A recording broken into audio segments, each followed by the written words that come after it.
Yo, on this episode of the I Am Rapaport Stereo Podcast, we're talking about Sean Spicer at the Emmys, the Skinnyjeanification of the NFL, some fantastic sick fucks of the week, and the soap opera of the NBA offseason. All that and more on a brand new I Am Rapaport Stereo Podcast. Stay with me. Yo, the football season has begun. It's not too late to get closer to the game that you love with DraftKings 1 Week Fantasy Football. This Sunday, DraftKings is hosting another $100,000 pick'em contest that's totally free to enter. Last week, somebody played a simple game on DraftKings and won $100,000. Pick'em is the newest way to play 1 week fantasy football. Drafting your team is easy and fast. I played fantasy football Hall of Famer Al Smizzle in a heads-up pick'em game for $5, and I won. I beat Smizzle. Smizzle. If I can figure it out, you can too. DraftKings has organized players into 8 tiers. All you have to do is select one player from each tier, choose between public contests with big cash prizes or private contests where you can compete against your group or your friends. Go to DraftKings.com now and use the promo code Rapaport to play. Go to DraftKings.com. You can play now for $100,000 in total prizes this Sunday. The promo code is Rapaport to compete for your share of $100,000 in total prizes. It's totally free to enter. Why wouldn't you try it? DraftKings, the game inside the game. Eligibility and restrictions apply. See DraftKings.com for details. Somebody out there tell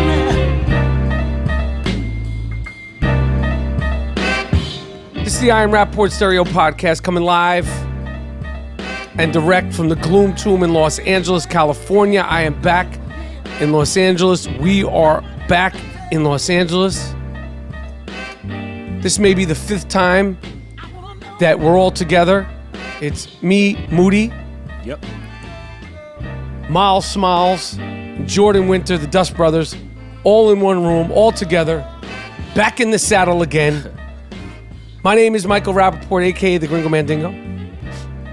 I'm here with G. Moody, whose last name rhymes with duty. And this is the I Am Rapaport Stereo Podcast. Sometimes I like to keep people off guard, so we're going to start this episode with the sick fuck of the week. This award is earned, not given. It's called the sick fuck of the week. This guy's really sick.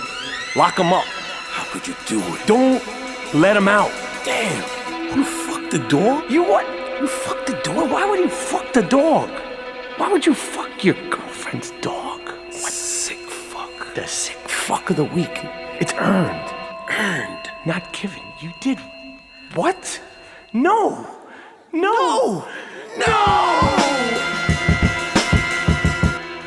Yes, the sick fuck of the week. If you've never listened to the I Am Rapaport Stereo Podcast, this is the sick fuck of the week segment. It's an award-winning segment. This is an award that is earned, not given. It is earned, not given. And these are two great ones. Two really, really great ones. The people actually called for this one. They demanded it. Yeah. Multiple people brought this to my attention. So I'm going to give the people what they want. The people saw this and they came right to us with this. They knew this was possibly the sick fuck of the week. This is also a guy whose fuck style is truly not buck wild.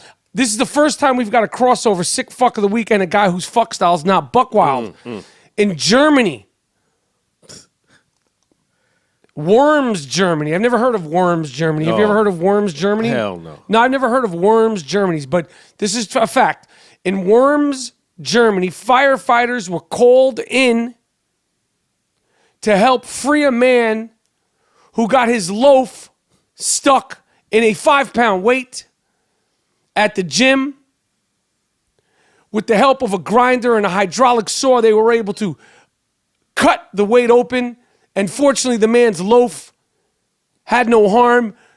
But you are going to be shouted out as the sick fuck of the week. Why you got your dick in a 5-pound weight, Duke? A dumbbell. Why you got your dick in a dumbbell? You're not doing dick curls. Yeah. That's not going to fix you. He's doing flies and curls. You got your loaf in there. Oh, man. All loaves matter. Thank God this man, there was no harm to his pipe. But you are the sick fuck of the week. Yeah. Congratulations. And the people wanted that, and that is for the people. Yeah. A couple, large lady, they were together. I don't know how this happened. It happened in Alabama. You're going to think this is crazy, but this is a fact.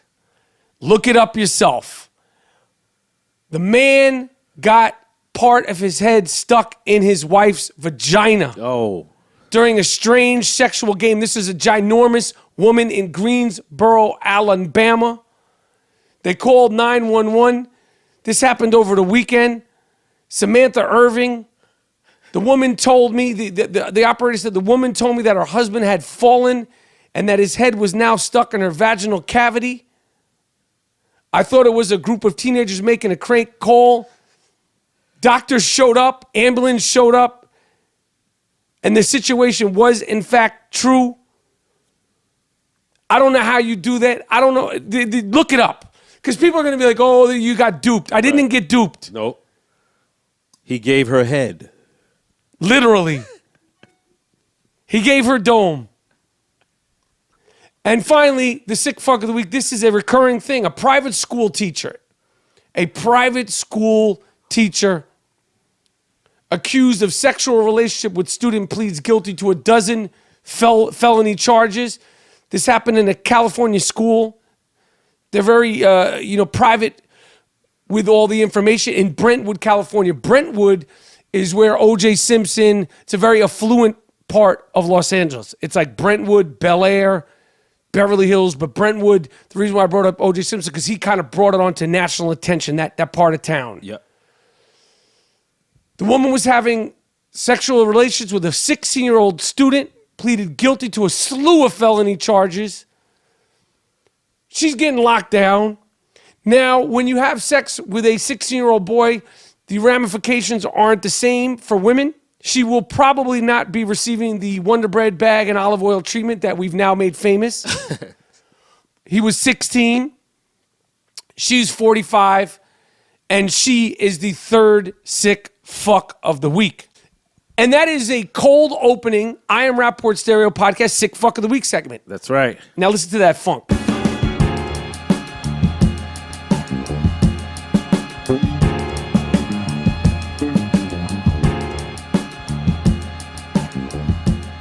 The other day, the Emmys took over Los Angeles, California. They were a lambast of Trump. Bashing. It was a roast. He deserves it. Oh, he deserves it. Yeah.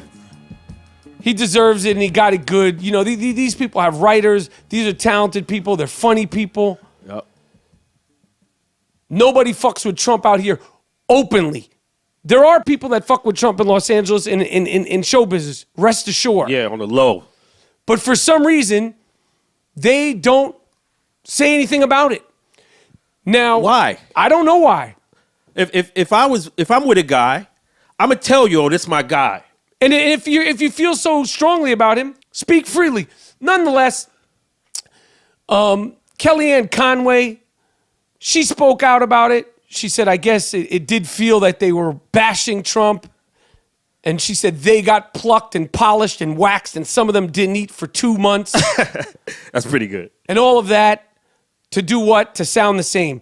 Kellyanne, you come out every single day in full hair, full makeup, dressed by a stylist. You're just the same. Yep. And you're cockeyed. Phyllis Diller. You look like shit and you're cockeyed. Okay? Alec Baldwin won an Emmy for imitating the president. Good. Good. And she said, I'm very happy for my former White House colleague, Sean Spicer. He's a man of good humor. And so on and so on. She just doesn't understand why people would disrespect our leader. Oh. See, this is where you're wrong, Kellyanne. He brought this on himself. For sure. A lot of people don't look at him like our leader. They look at him like just some fucking guy who got nominated as the president. This isn't like a normal presidential situation where people, like even as much as people hated Obama, he didn't incite this kind of hatred. because he was classy. Even if you didn't like him, even if you couldn't stand seeing him. Yeah. They took it. Yeah, you're right. You knew he was classy, and you knew he handled himself with class. He wasn't stirring the pot like Donald Trump. Yep. Even if it infuriated you to see his wife. Now, a lot. Some people did, but it was nowhere near like this. Right. No president has ever done this. No president ever tweets out memes. Are they called memes? Of people they went against in politics. Trump tweeted out this thing of him hitting a golf ball and it's knocking down Hillary Clinton. You're the president. And you won. You beat her already. Why are you talking about Hillary? Right. He inspired so much bullshit. I'm tired of people always hit us and say, yo, no more Trump, no more politics. How can we stop? And yeah, how can we stop? They're like, don't stay away from politics. And this is because you not because it's any different from any other segment on the I Am Rapaport Stereo podcast, because we make it funny, we make it crunk, we make it hype. The few people that say that, they just fuck with Trump. People came after Jamel, stick to sports, Jamel. You should just stick to sports on ESPN. What if Muhammad Ali listened to that? You don't think they wanted Muhammad Ali to shut the fuck up? Of course they wanted him to shut the fuck up. Right.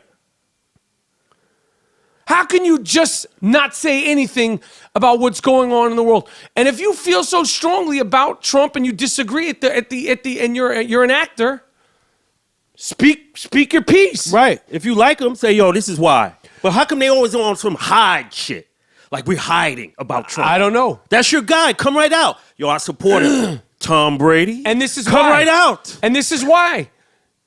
Open my eyes. Yeah, show us. But the thing about the Emmys that people are still talking about is Sean Spicer. Everybody saw him come out, or you saw the clip of him come out. I was watching the Packers get their asses kicked by the Falcons. I wasn't watching the Emmys. But I watched all the clips afterwards, and the next day, Sean Spicer came out there, and the crowd was like a shock and awe. And Sean Spicer all of a sudden became the lovable loser. No, you're not, you fuck you. That wasn't the character you were playing where you were up there lying to the people endlessly for your guy. You weren't doing a Saturday Night Live skit. Right. You were doing what you wanted to be doing. You were doing what your boss was telling you to do, and you did it willingly. Right. So fuck you, Sean Spicer. Yeah. You're not the lovable loser. It's not like, oh, it's over. It's over until when you come out and you do a tell-all and you drag your man and you give people the real deal on what's going on in the White House. Russia this, Russia that. Melania this, Melania that. Trump be running around the White House with his loaf out this. And you're telling the real deal what's going on in the White House. Fuck you, Sean Spicer. I don't think you're funny. I don't think you're cute. He's angling for some TV shit. Yeah, for his book. In your book, you better drop it all. Until then, and a lot of people were pissed off because they were like, yo, this is the same guy who came out and said the Holocaust, they didn't use weapons. They didn't use chemical weapons. Fuck you. Oh, Sean Spicer said that? Yeah, remember he said that was a big thing. God damn. Now he's like, hey. Oh, now he's like, oh, it was just, like that was then. It was 2 months ago. Yeah. Fuck you. James Corden. You're at the Emmy parties kissing Sean Spicer. Yo, I know what your deal is, James Corden. All right? You're not fooling me with you're like just a little boisterous guy happy to be there. You're not fooling me. I know people that worked with you. That's a put on. You're a little star fucker. Okay? You're kissing on Sean Spicer. Right. Like a groupie. Right. All of them, they love him now, right? Yeah, now it's all good. Yeah. Played yourself, James Corden. Little fucking star fucking groupie guy, hanging out with him and knuckling it up. You want him to come on your show for it? Have some fucking dignity, man. They need this guy. They need Sean now for some good ratings. And the Mooch and all these guys. Nah, the Mooch is my guy. I don't fuck with the Mooch. The Mooch, yo. The Mooch follows us The now. Mooch is a fan of the I Am Rapaport Stereo podcast. But I'm going to tell you something right up, Mooch. What I'm saying is real. I'm not fucking with you until proven differently. Nah. You're friends with Trump. You follow me on Twitter all up on my dick. You're from Long Island. You know what I do. Yo, as far as I'm concerned, I don't know you, Duke. I like until I'm proven completely differently, until you tell a tell-all about your man, You still with him? Nah, Trump put him down. He plucked him out of obscurity. How you gonna fuck with Mooch, yo? I don't fuck with Mooch. I know he listens to the podcast. I don't fuck with it. If you want to come sit here and talk about it, come sit here and talk about it. But just know I'm not kissing you on your cheek like James Corden, and I'm not playing with your hair like Jimmy Fallon did with dumpy Donald Trump. I'm gonna ask you the questions. Like, I don't give a fuck about any of that other slick shit. You're not cute. I hear you. And let's tell Hillary, you lost already. Just fade out. We don't give a fuck why, how you lost. Donald Trump will keep ramming that into the fucking ground. You wrote a book about you couldn't believe that you lost. Well, you did.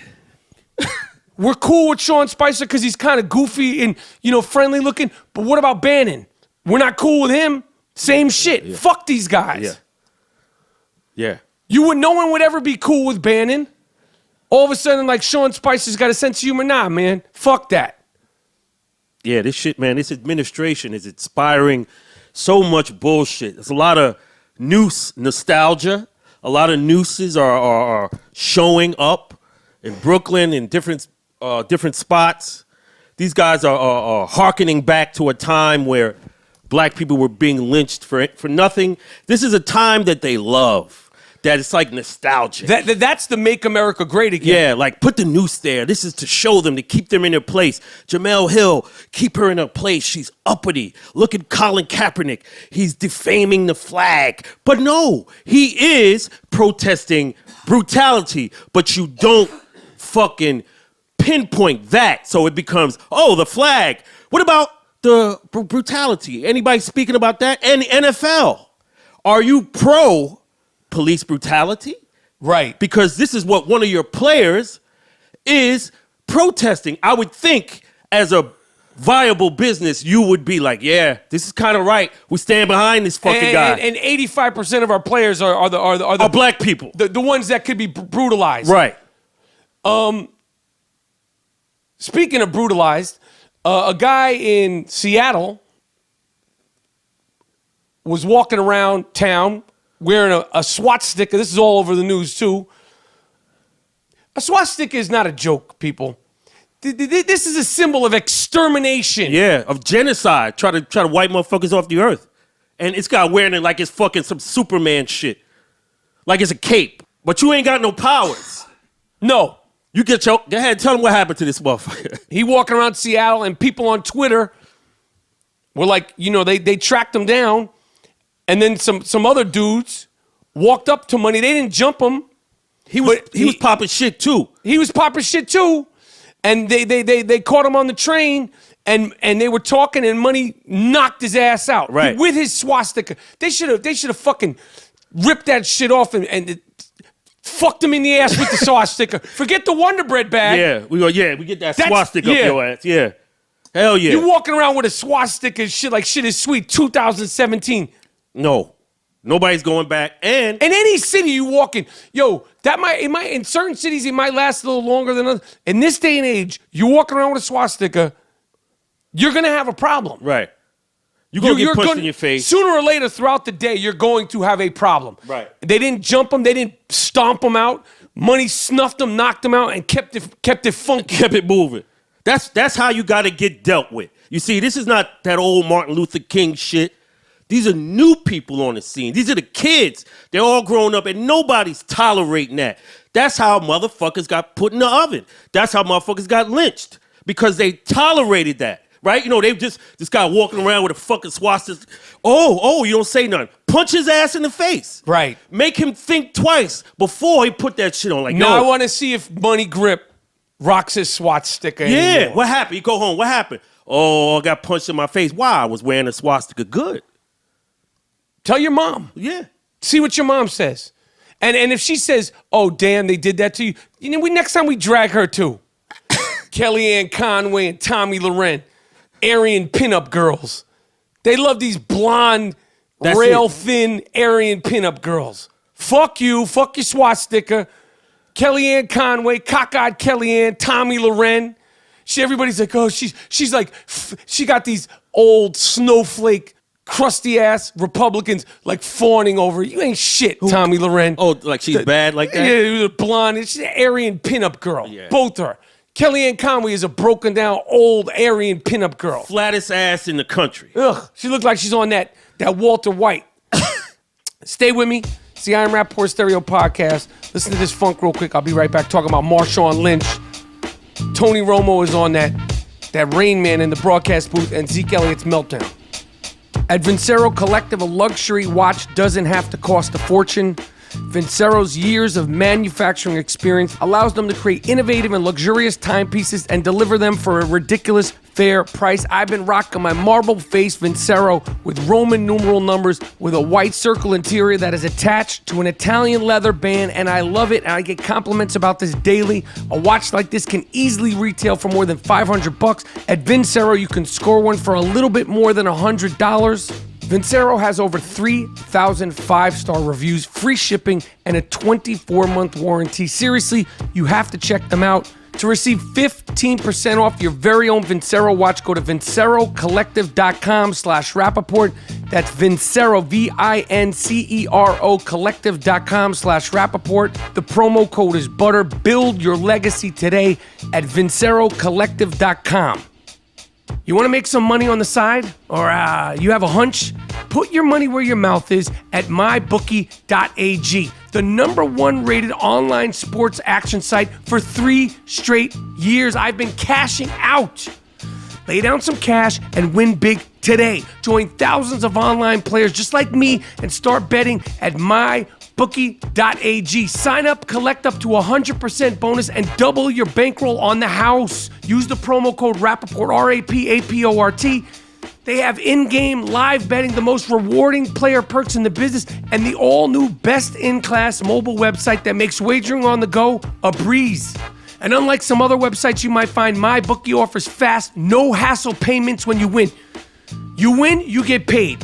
Use the promo code Rapaport to activate offers. Visit mybookie.ag today or call 844-900-BETS.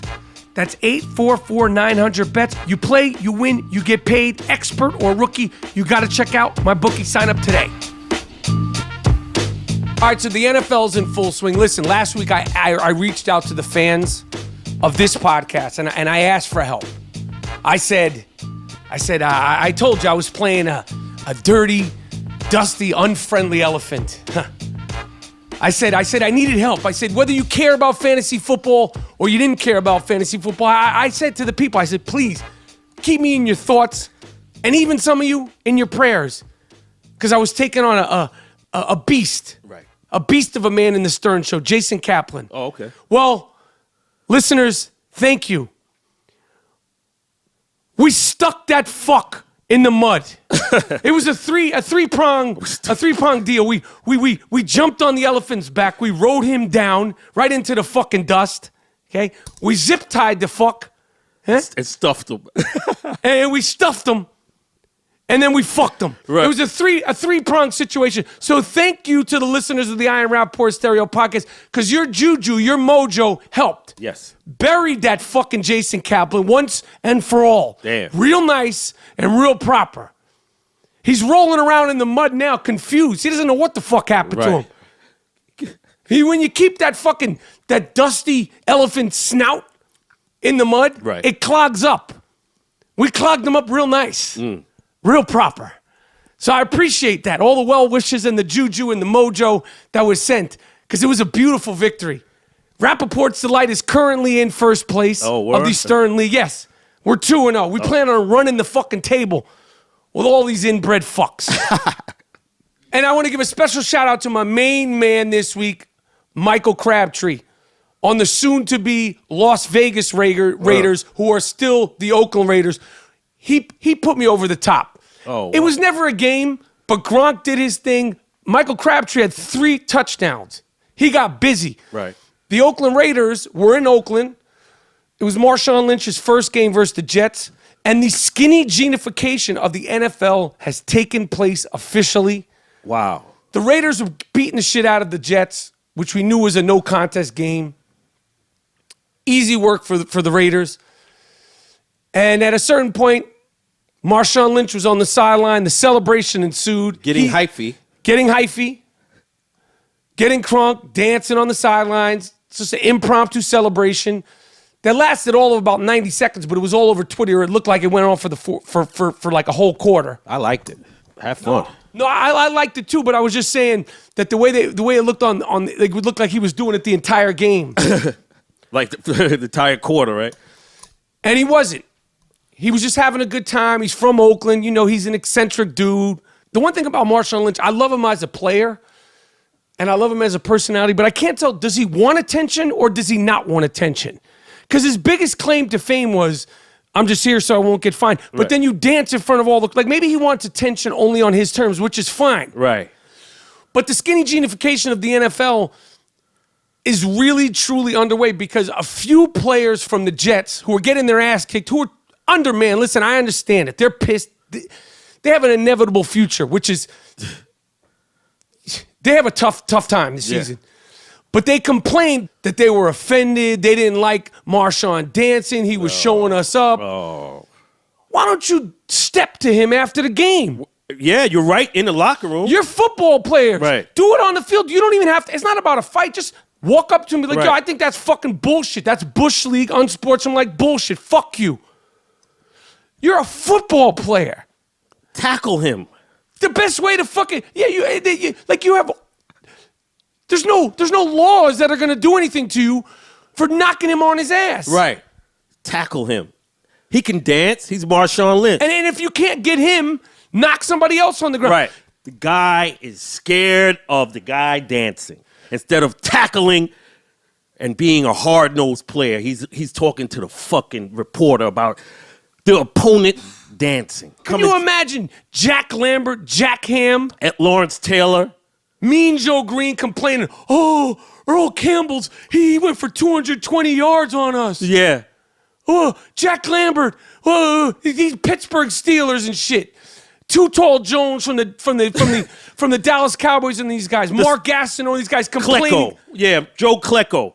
Ronnie Lott cut his fucking finger off to stay in the game. That's the Skinnyjeanification of the fucking NFL. Yeah, absolutely. I'd be mad, but you wouldn't hear one word about that. I'd be like, yo, we gonna get that motherfucker next game. I don't give a fuck what they talking about. One way or another. And if Marshawn's out of the game, get his teammate and talk shit to Marshawn. Right. Ezekiel Elliott looked like shit versus the Denver Broncos. Yeah, literally, too. You see him after the fucking game with his haircut? He looked crazy. LaDainian Tomlinson came out afterwards and said he quit on his team. And I have to say, it looked like that? It looked like when the going got rough, Zeke wasn't a part of it. He didn't want to be a part of it. Like, it didn't do anything blatant, but it just looked like he was like, he didn't get a lot of carries. They weren't going to him like always.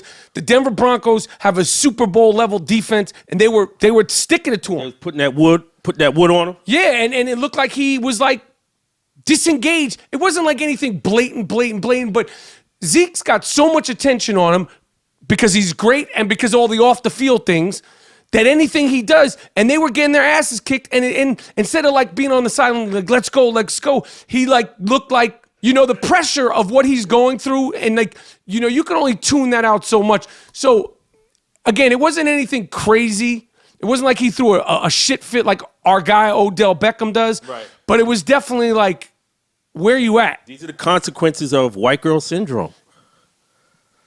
These things, you don't play the same. He was rookie of the year. He got all the yards in the world. But then, the syndrome.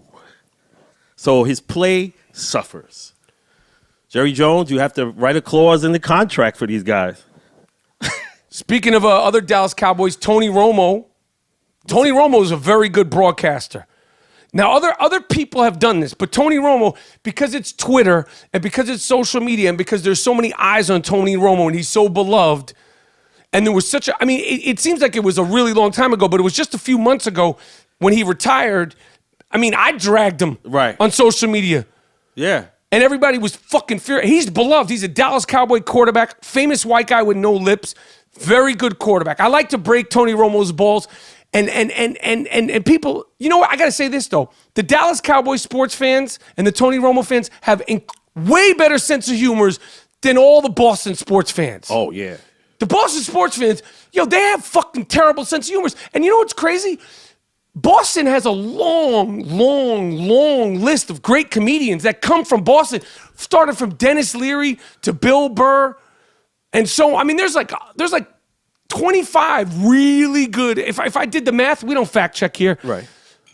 But it's weird. The sports fans, no sense of humor. Oh, they'll string you up. Oh, but Tony Romo is a great broadcaster. Like what he's doing in the broadcasting booth. Again, other people have done this, but he's doing it a lot. And they keep like flagging it and showing it. Like before the play starts, he'll go, oh, they're going to screen left. Oh, he's going to throw it to number 13. Oh, see? He's a student of the game. He knows the game. And I say, since you were able to see what the defense is doing so much, Tony Romo, why weren't you doing that when you were on the field?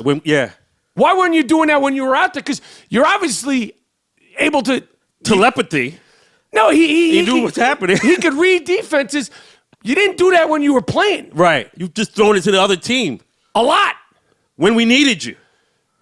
But when you're in the broadcast booth with a fucking, like drinking a Gatorade on a Sunday in a suit, you're fine. But fuck Tony Romo. I mean, if you were able to read defenses the way you're able to read defenses in the broadcast booth, you wouldn't be fucking retired right now. You wouldn't be in the broadcast booth. You'd be a Super Bowl champion. Right.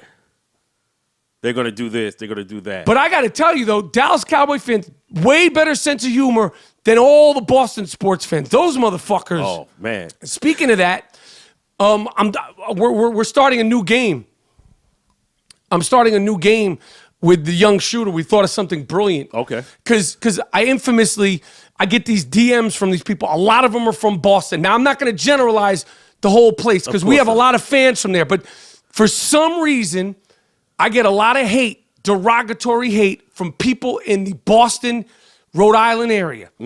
So one guy put some shit out, and I put him on Instagram, and then he started copping pleas, and we sent it to his mom because I want your mom to know that you say, I'm an N-word lover, and that you're going to beat me up in the airport and all that shit. I want your wife to know. I want your sister to know. I sent it to all of them. So what we're going to start doing now, we're calling it shame time. You remember when Ray Lewis played football? He go, what time is it? Game time. Now I go, what time is it? Shame time. Yeah, what time is it? Shame time. Any fuckboys in the house? Roof. Any groupies in the house? Roof.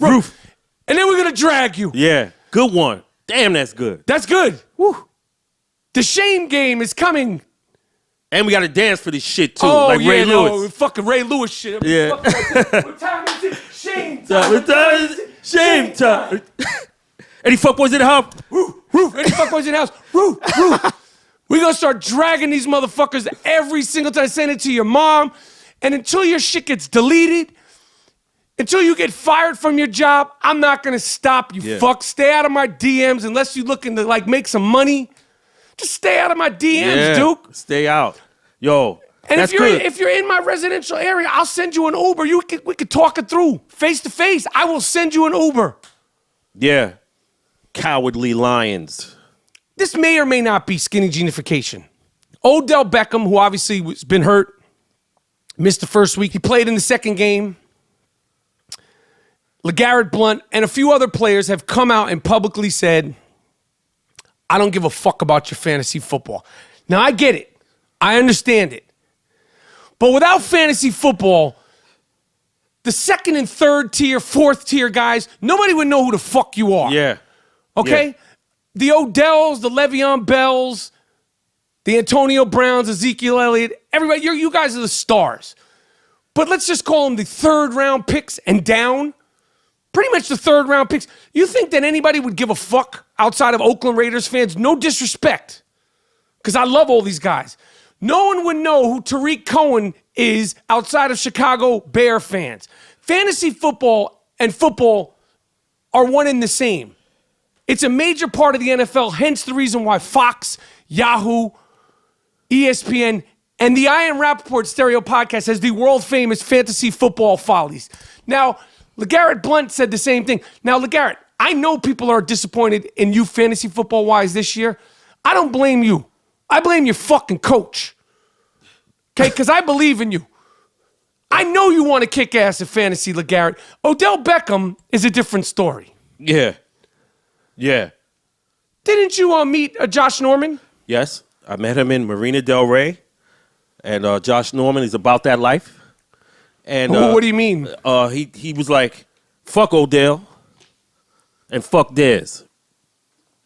Good guy. What did he say about Odell? No, he was just like, he's just famous for one catch. He making a living off one catch. I don't agree with that totally. But at this point with Odell, and you know what? I would never wish this on any player, but Victor Cruz, one of the great stories in modern day NFL history, came out of nowhere, beloved by New York, kicked ass, played with such heart. Yo, football is not basketball or baseball. Like, all these players, and they know it, and I would never want this on anybody, are one injury away from not playing anymore. Yeah. It happens. And now he got chucked out, right, from Chicago. I don't know if Victor, he might get signed more, and I'm just saying, like, it's a different kind of sport, and I just hope Odell Beckham, appreciates everything that's going on right now, and it's like, because, it's quick. Yeah, the rug could get pulled. Part of that shit is luck. Like, you just never got that one injury that you can't come back from. Yep. But the point of the thing about it not being fantasy, I don't agree with that. And I'm sure it's probably annoying because people like me, people like the Dust Brothers, if we see LeGarrette and we see Odell, we might complain that you might be fucking up our fantasy football teams. And I get it. It has nothing to do with what you're doing. But don't rain on my fucking parade. Yeah. Yeah, come on, man. Come on. Yo, here's another thing with football. The Seattle Seahawks are in deep doo-doo. And Russell, the love muscle Wilson, we thought it would help you to be skeeting off. He was obviously famously, a virgin, an open virgin, and then he married, what's her name, Ciara? Yeah. The singer Ciara. Yep, see? And then he publicly shared the fact that he's finally skeeting, and they had a baby. I think it's time you stop fucking. You stop skeeting. Because you don't look like the same dude since you started skeeting. Maybe you need that chi. Right. Maybe you only skeet in the offseason and you hold that chi during the season because you don't look good. Yeah. Yeah, and this is the reason. You got the bad wife. She looks beautiful. Of course, your play will suffer. And it is. Yeah. Yo, believe it or not, people, the NBA is about a month away. Believe it or not, they pushed up the start of the NBA. The NBA will be starting October 17th. Oh. Normally, it starts October 31st, October 30th, November 1st. Yep. It's 2 weeks before now because they're elongating the schedule to give these guys rest time. Skinnyjeanification. Did Moses Malone need rest time? Fucking why now? Our artist Gilmore, 7 feet with a size 23 shoe. He was riding in Coach. Right. These motherfuckers taking trailways to the game. You need rest. Nonetheless, the season is starting October 17th. And even hardcore NBA fans like us, I think it's going to be a tough transition. Because this NBA offseason, in my opinion, it's been a load. Why? It's been a fucking load. Because think about all the things, like, I'm going off the top of the head. Okay. The whole Ball family. Yeah. Just that alone was enough. Spotlight now. The Kyrie trade. The Gordon with the good hair free agency signing with Boston. Okay. Paul George. Magic tampering. Paul George going to OKC. Huge fucking deal. Yeah. The Magic Johnson tampering with Paul George. Russell Westbrook hasn't signed that $200 million deal. LeBron James dancing videos. LeBron James making a fucking spectacle of himself. Yeah. Hoodie Mello. It's like fucking one thing after another. Chris Paul. Yeah. Chris Paul's to the Houston. Carmelo being traded, not being traded. Phil Jackson. Yo, think about, like, this is just shit off the top of my head. I think we just named like 6 or 7 things off the top. I mean, we could go to the second tier of things. And there's other big things. I mean, that Kyrie Irving trade and the Isaiah Thomas trade was fucking drama after drama after drama. The Phil Jackson thing was crazy. Yeah. Good riddance, Phil. But this is what I want to tell these fucking guys. Because there's been so much crazy shit with this offseason. Stop. Stop with the goddamn interviews. Stop with the social media. I know you're young. It's part of the way you grew up. But you're an NBA star. Go underground. Be like Steph Curry. The only thing you see of Steph Curry in the offseason is him sometimes posting shit with his wife. Cooling. Chilling. Go underground. It's TMI now. Yeah. Like, there's no mystique. Part of it's good because it's like, yo, it brings you closer to the players. You have a relationship with the players. That doesn't work. Who has it worked for? Who's on social media and it's worked out for? Not LeBron. He looked like a fucking asshole all off season. Right. Not Carmelo. Hoodie Melo's like some super friend shit, like it's some bizarro shit. Kyrie Irving, who I love, his godfather's a friend of the Iron Rapaport Stereo Podcast, and somebody I consider a friend, Rod Strickland. Woo, the best. He just went on First Take with Stephen A. Smith. Let me tell you something. I've been on all these shows. You don't have to do these shows. Right. Why he just decided to go on First Take and not talk? Yeah. And look like he had, like he went like an FBI trial, like he was trying not to like rat out a mob boss. Yeah. Why go on Stephen A. Smith? You know how he is. Right. Good questions, Kellerman and Stephen A. Good one. You couldn't pull it out of him that he hated fucking LeBron. He tiptoed around the question and made himself look crazy, man. And I'm saying, Kyrie, the only person I blame for this is you.